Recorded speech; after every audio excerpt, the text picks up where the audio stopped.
कक्षा 9 के हमारे प्रिय विद्यार्थी, मैं सुमन तिवारी हिंदी कक्षा में आप लोगों का बहुत बहुत स्वागत है। आज हम लोग पढ़ने वाले हैं जयशंकर प्रसाद द्वारा रचित पुनर्मिलन, जो महाकाव्य है, कामायनी से लिया गया है। और जयशंकर प्रसाद छायावादी कवि हैं। तो आइए चलिए देखते हैं। तो सबसे पहले हम ये काव्य पढ़ने से पहले ये आपको इस काव्य की एक भूमिका बताते हैं कि यह श्रद्धा और मनु, और उनका श्रद्धा मनु का एक पुत्र है और एक इसमें ईड़ा है। 4 पात्र हैं। उसी 4 पात्रों के इर्द गिर्द यह काव्य है। तो यहाँ श्रद्धा जो है अपने पति मनु को, जो मनु है वो अपने घर को छोड़ करके चले गए हैं और श्रद्धा अपने पति को विचारों में ही रहती है। कुछ खोई खोई सी लेटी हुई एक स्वप्न सा देखती है और वह अचानक चौंक करके उठ जाती है और अपने पुत्र को लेकर के ढूंढने निकल जाती है। तो आइए चलिए देखते हैं। चौंक उठी अपने विचारों से, कुछ दुरागत ध्वनि सुनते, इस निस्तब्ध निशा में कोई चली आ रही कहती, अरे बता दो मुझे दया कर, कहाँ प्रवासी है मेरा, उसी बावले से मिलने को डाल रही हूँ मैं फेरा। तो सबसे पहले आप लोग संदर्भ लिखेंगे। संदर्भ आपको पता है, अगर नहीं पता है तो बताती हूँ। प्रस्तुत काव्य हमारी पाठ्य पुस्तक हिंदी काव्य संकलन के पुनर्मिलन नामक पाठ से लिया गया है, जिसके लेखक कवि जयशंकर प्रसाद हैं। संदर्भ आप लोग लिखेंगे कि प्रस्तुत पंक्तियों में श्रद्धा अपने पति मनु को ढूंढने के लिए व्याकुल होती हैं, परेशान होती हैं। पंक्तियों का वर्णन किया गया है। उसके बाद काव्य लिखेंगे कि चौंक उठी अपने विचारों से। श्रद्धा विचार करते हुए अपने विचारों में ही डूबी हुई थी और अचानक उठ करके बैठ जाती हैं और उन्हें ऐसा प्रतीत होता है कि कुछ दुरागत ध्वनि सुनते। ऐसा प्रतीत होता है कि दूर से आगत यानी दूर से आ रही कोई ध्वनि सुनाई दे रही है। और वह ध्वनि कैसे है? इस निस्तब्ध निशा में कोई चली आ रही कहते। निस्तब्ध का अर्थ होता है शांत, निशा मतलब रात्रि में। इस शांत रात्रि में कोई कहते हुए चली आ रही है, अरे बता दो मुझे दया कर, कहाँ प्रवासी है मेरा। कोई कह रहा है कि अरे दया करके मुझे बता दो कि मेरा प्रवासी, यानी जो निवास करने वाला है उसे प्रवासी कहते हैं। ठीक है। परदेश में रहने वाले को प्रवासी कहते हैं, यानी कि जो घर छोड़ करके चले गए हैं उनको प्रवासी कह रही है कि मेरा प्रवास करने वाला जो परदेश में इस समय है वह प्रवासी मेरा कहाँ है। उसी बावले से मिलने को डाल रही हूँ मैं फेरा। उसी बावले से, वह बावला हो गया है जो घर छोड़ करके चला गया है, उसी से मिलने के लिए मैं क्या कर रही हूँ? फेरा डाल रही हूँ, यानी मैं फेरी दे रही हूँ, घूम रही हूँ इतनी शांत रात्रि में। तो यहाँ आपका पहला काव्य खत्म होता है। अब आप इसमें काव्यगत सौंदर्य लिखेंगे। तो काव्यगत सौंदर्य में इस पंक्ति में वियोग श्रृंगार का वर्णन किया गया है। तो वियोग श्रृंगार है, प्रसाद गुण है, रूपक और अनुप्रास अलंकार है। चलिए अगली पंक्तियां देखते हैं। रूठ गया था अपनेपन से, अपना सकी न मैं उसको मैं, वह तो मेरा अपना ही था, भला मनाती किसको मैं। यही भूल अब सूल सदृश हो, साल रही उर्मे मेरे, कैसे पाऊंगी उसको मैं, कोई आकर कह दे रे। कहती है कि रूठ गया था अपनेपन से, वह अपने से ही, अपनेपन से ही रूठ गया था। अपना न सकी, मैं उसे अपना कह ना सकी, वह तो मेरा अपना ही था, वह मेरा अपना ही था, मैं उसे अपना न कह सकी। भला मनाती मैं किसको, वह अपना ही था तो मैं यह सोच करके उसे क्या मनाने जाऊं। और यही वह क्या हुआ कि वह भूल थी मेरी, यही भूल अब सूल सदृश हो। कह रही हैं कि यही भूल सूल मेरे हृदय में कांटा के समान चुभ रहा है। सूल का अर्थ होता है कांटा। साल रही उर में मेरे, साल का अर्थ होता है चुभ रही है, उर का अर्थ होता है हृदय, यानी कि यही भूल मेरे हृदय में कांटे के भांति चुभ रही है कि मैं उसे अपना समझ करके और दोबारा उसे अपनाने यानी मनाने नहीं गई। अब यही भूल मुझे कांटे के भांति चुभ रही है मेरे हृदय में। पाऊंगी, कैसे पाऊंगी उसको मैं, कोई आकर कह दे रे। कहती हैं श्रद्धा कि मैं उसे कैसे पाऊंगी, ऐसा कोई कह दे रे, यानी कि यह ध्वनि उसके कानों में श्रद्धा के आ रही है दूर से। ऐसा उन्हें आभास होता है कि कोई दूर से चली आ रही है कहते हुए। और कहती हैं कैसे पाऊंगी उसको मैं, कोई आकर कह दे रे। मैं उसे कैसे पाऊंगी, किसे, मनु को, कोई आकर के मुझे बता दे रे, कह दे रे। यह आपकी दूसरी पंक्ति है। तो इसमें आप काव्यगस्त सौंदर्य लिखेंगे। इसमें भी विप्रलंब श्रृंगार है, प्रसाद गुण है, रूपक और अनुप्रास अलंकार है। चलिए तीसरा देखते हैं।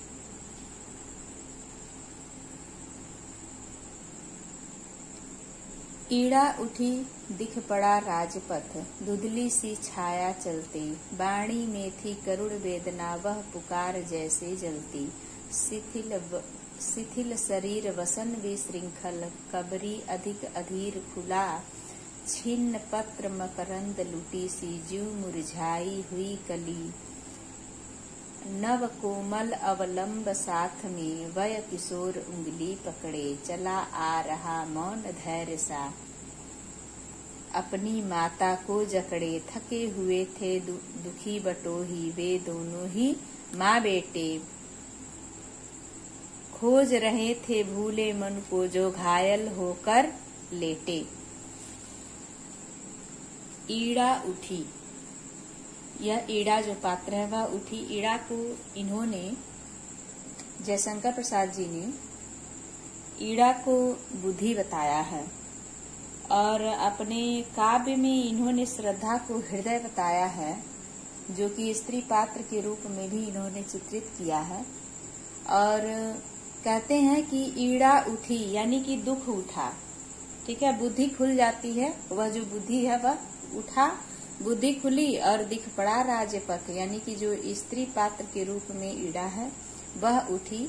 और यहाँ एक बुद्धि को भी बताए हैं जयशंकर प्रसाद, उन्होंने स्पष्ट कहा है कि जो ईड़ा है वह बुद्धि है, बुद्धि के रूप में ईड़ा को लिए हैं। दिख पड़ा राजपथ, यानी कि जब ईड़ा उठती है यानी बुद्धि खुलती है हमारी, तो राजपथ यानी राजमार्ग मुझे दिख पड़ा। धुंधली सी छाया चलते, और धुंधली सी छाया चलती आ रही है, कुछ ऐसा प्रतीत हो रहा था। बाणी में थी करुण वेदना, उसकी आवाज में करुण स्वर थे। वह पुकार जैसे जलती, जैसे वह पुकार करते हुए आगे जलती हुई बढ़ रही थी। शिथिल शरीर वसन विशृंखल, शिथिल यानी कि उसका शरीर बिल्कुल ढीला हो गया था, ढीला सा पड़ गया था, थके होने के कारण उसका शरीर शिथिल यानी लुंज पुंज हो गया था। वसन का अर्थ होता है वस्त्र, विशृंखल यानी किसी भी श्रृंखला में नहीं था, यानी वस्त्र भी उसके बिल्कुल सही तरीके से नहीं थे। कबरी अधिक अधीर खुला, कबरी का अर्थ होता है जूड़ा, जो बाल बांधा जाता है उसे जूड़ा कहते हैं। और अधिक अधीर खुला यानी कि जो जूड़े बने हुए थे, जो बाल थे वो अभी अच्छे तरीके से बंधे हुए नहीं थे, अधिक रूप में खुले ही थे। छिन्न पत्र मकरंद लुटी सी ज्यों मुरझाई हुई कली, ऐसा प्रतीत हो रहा था कि मकरंद यानी कि कोई भंवरा किसी फूल पर बैठ करके उसके रस को निचोड़ लिया हो, और उसके बार बार बैठने से पत्ते जो थे वह क्या हो गए थे, छिन्न हो गए थे, टूट गए थे। यानी भंवरा फूल पर बैठ करके रस को निकाल लिया था। ऐसा प्रतीत हो रहा था कि मकरंद लुटी सी, यानी भौरा पुष्प के रस को निकाल लिया था और जो उसके पेड़ के पत्ते थे वह बिल्कुल छिन्न भिन्न हो गए थे, यानी उसके शरीर पत्तों के रूप में वर्णन है वह छिन्न भिन्न थे। और भौरा जो है उसके पुष्प के रस को निकाल लिया था, यानी कि उसके शरीर जो थे वह बिल्कुल क्या थे, थके हारे से जान प्राण न दिख रहे ऐसा प्रतीत हो रहा था। और ऐसा हो रहा था जीव मुरझाई हुई कली, जैसे फूल के रस को निकाल लो और दूसरे दिन वह मुरझा जाए, इस प्रकार से वह थकी हारी श्रद्धा मुरझाई हुई कली की भांति प्रतीत हो रही थी। नव कोमल अवलंब साथ में, और एक नया कोमल बच्चा है, बालक है, बच्चा है। अवलंब मतलब सहारा, यानी कि नया कोमल, एक कोमल सा सहारा साथ में। वय किशोर, वह बालक किशोर है, किशोरावस्था में है। और उंगली पकड़े, अपने माता का वह उंगली पकड़े। चला आ रहा मौन धैर्य सा, अपनी माता को जकड़े, यानी वह मौन होकर के बिल्कुल शांत चुपचाप धैर्य धारण किए हुए वह बालक अपनी माता की उंगली पकड़े, अपनी माता को जकड़े, यानी बिल्कुल माता से सटे हुए, अपनी माँ से बिल्कुल जकड़े हुए, माँ को पकड़े हुए चला आ रहा था। थके हुए थे, दुखी बटोही, बटोही मतलब राहगीर को कहते हैं, यानी कि वह दोनों ही बटोही राहगीर थके हुए थे, वे दोनों ही माँ बेटे, वह बटोही वह राहगीर दोनों माँ बेटे बिल्कुल थके हुए थे। खोज रहे थे भूले मन को जो घायल होकर लेटे, वह दोनों ढूंढ रहे थे अपने मनु को जो घायल होकर के लेटे, यानी वह घायल होकर के कहीं स्थान पर उन्हें दिख पड़े। क्लियर? तो ये आपका तीसरा काव्य है। इसमें भी आप लोग काव्यगत संदर्भ लिखेंगे कि प्रसंग लिखेंगे कि प्रस्तुत पंक्तियों में जो ईड़ा है उसे राजपथ यानी रास्ता दिखता है, धुंधली सी छाया के रूप में प्रतीत होता है। डैश करेंगे, फिर आगे आप व्याख्या लिखेंगे। इसमें भी विप्रलंब श्रृंगार है, माधुर्य गुण है और उपमा अनुप्रास अलंकार है। चलिए देखिए चौथा। ईड़ा आज कुछ द्रवित हो रही, दुखियों को देखा उसने, पहुंची पास और फिर पूछा, तुमको बिसराया किसने, इस रजनी में कहाँ भटकती, जाओगी तुम बोलो तो, बैठो आज अधिक चंचल हूँ, व्यथा गांठ निज खोलो तो।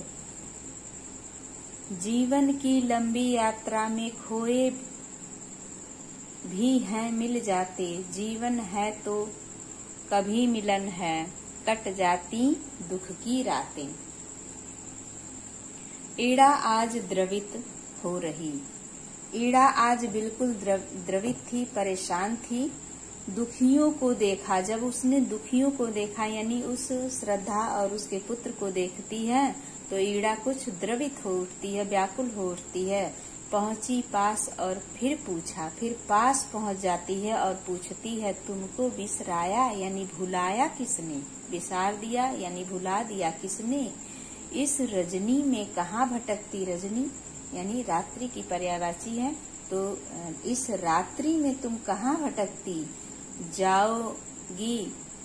जाओगी तुम बोलो तो, तुम कहाँ जाओगी इस रात्रि में, कुछ तो बोलो। बैठो आज अधिक चंचल हूँ, व्यथा गांठ निज खोलो तो, आओ बैठो बहुत चंचल हूँ, हो तुम व्यथा, अपने हृदय की जो व्यथा है, दुख है, वह गठरी क्या करो खोलो और कुछ बोलो। जीवन की लंबी यात्रा में खोए भी मिल जाते हैं, यह ईड़ा कहती है श्रद्धा से कि जीवन की जो लंबी यात्रा है उसमें खोए भी अपने क्या है, मिल जाते हैं। जीवन है तो कभी मिलन है, जीवन है तो मिलन भी है, जैसे सुख है तो दुख भी है, उसी तरह जीवन में मिलना बिछड़ना भी है। अगर कोई खोया हुआ है तो वह तुम्हें अवश्य मिलेगा। कट जाती हैं दुख की रातें, और कहती है कि दुख की रातें कट जाती हैं। तो प्रस्तुत पंक्तियों में भी आप लोग लिखेंगे कि प्रस्तुत पंक्तियों में ईड़ा व्याकुल होकर के उस मनु श्रद्धा को देखती है और उससे उसके दुख को जानने का प्रयत्न करती है। काव्य का सौंदर्य लिखेंगे कि उपमा और अनुप्रास अलंकार है।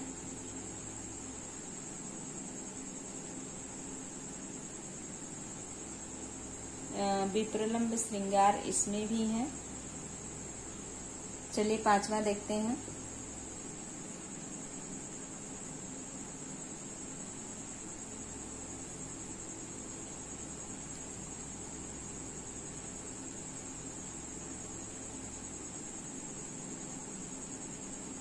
पांचवा विद्यार्थियों कल पढ़ाएंगे। यह आपको वीडियो कैसी लगी कमेंट अवश्य करिएगा। धन्यवाद।